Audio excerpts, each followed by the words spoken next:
ओम नमो भगवते वासुदेवाय। हर हर महादेव। और आज एकादशी का दिन है और एकादशी का व्रत जो जो सुनते हैं उनके सभी दुख और कष्ट जो होते हैं वो दूर होते हैं, पाप नष्ट होते हैं। इसलिए आज बैसाख की एकादशी का कथा आप लोग श्रवण कीजिए, सुनिए और मन लगाकर, और सभी को सुख समृद्धि की वृद्धि होगी। और धर्मराज जी युधिष्ठिर बोले कि हे कृष्ण, वैशाख माह के शुक्ल पक्ष की एकादशी का क्या नाम है तथा क्या कथा है, इसका व्रत करने की कौन सी विधि है, सो सब विस्तार पूर्वक कहिए। श्री कृष्ण भगवान बोले कि हे धर्मनंदन, मैं एक कथा कहता हूँ जिसको महर्षि वशिष्ठ जी ने श्री रामचंद्र जी से कहा था। श्री रामचंद्र जी बोले कि गुरुदेव, आप मुझसे कोई ऐसा व्रत कहिए जिससे समस्त पाप और दुख नष्ट हो जावे।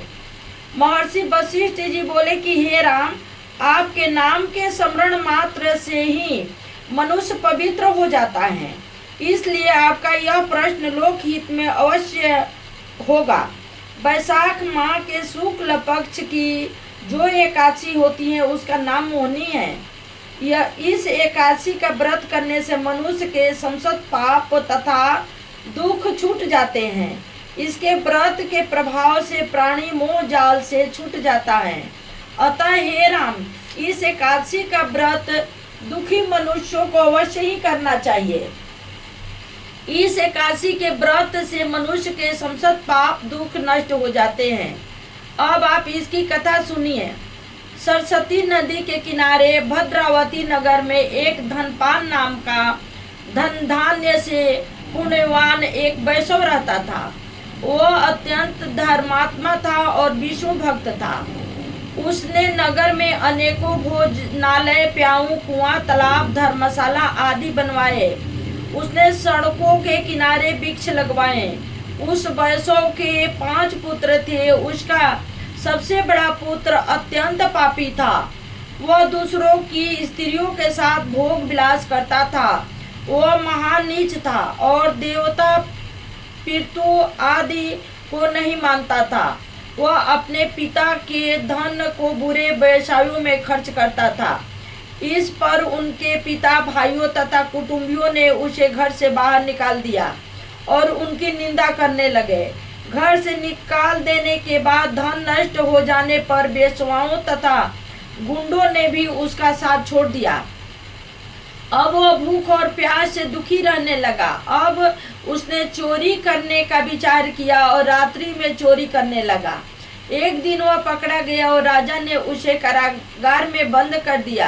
कारागार में राजा ने उसको बहुत दुख दिए और उससे नगर छोड़ने को कहा। अतः अंत में वह दुखी होकर नगरी को छोड़ गया और जंगल में रहने लगा। वो बहेलिया बन गया और धनुष बाण से पशु पक्षियों को मार मार कर लाने लगा। एक दिन वह पापी भूख और प्यास से व्याकुल खाने की खोज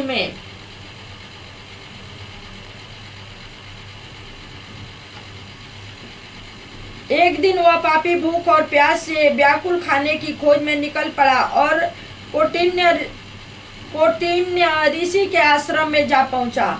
उस समय बैसाख का महीना था।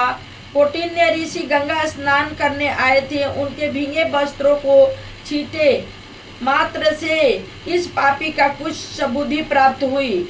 वह पापी मुनि के पास जाकर हाथ जोड़कर कहने लगा, हे मुनि स्वर, मैंने अपने जीवन में बहुत से पाप किए हैं। आप उन पापों से छूटने का कोई साधारण और बिना धन का उपाय बतलाइए। तब ऋषि बोले कि तू ध्यान देकर सुन। तू वैशाख माह के शुक्ल पक्ष की एकादशी का व्रत कर। इस एकादशी का नाम मोहनी है। इसका व्रत करने से तेरे समस्त पाप नष्ट हो जाएंगे। मुनि के वचनों को सुनकर वह बहुत खुश हुआ और मुनि की बतलाई हुई विधि अनुसार उसने मोहनी एकादशी का व्रत किया। हे राम जी, उस व्रत के प्रभाव से उसके सभी पाप नष्ट हो गए और अंत में गरुड़ पर चढ़कर विष्णु लोक हो गया। इस व्रत से मोह आदि भी नष्ट हो जाते हैं। इसके महात्म से श्रवण और पठन से 1 सहस्त्र गोदान के बराबर पुण्य मिलता है। जय विष्णु भगवान की जय, माँ लक्ष्मी की जय। जय जय श्री राधे, हर हर महादेव की जय। विष्णु भगवान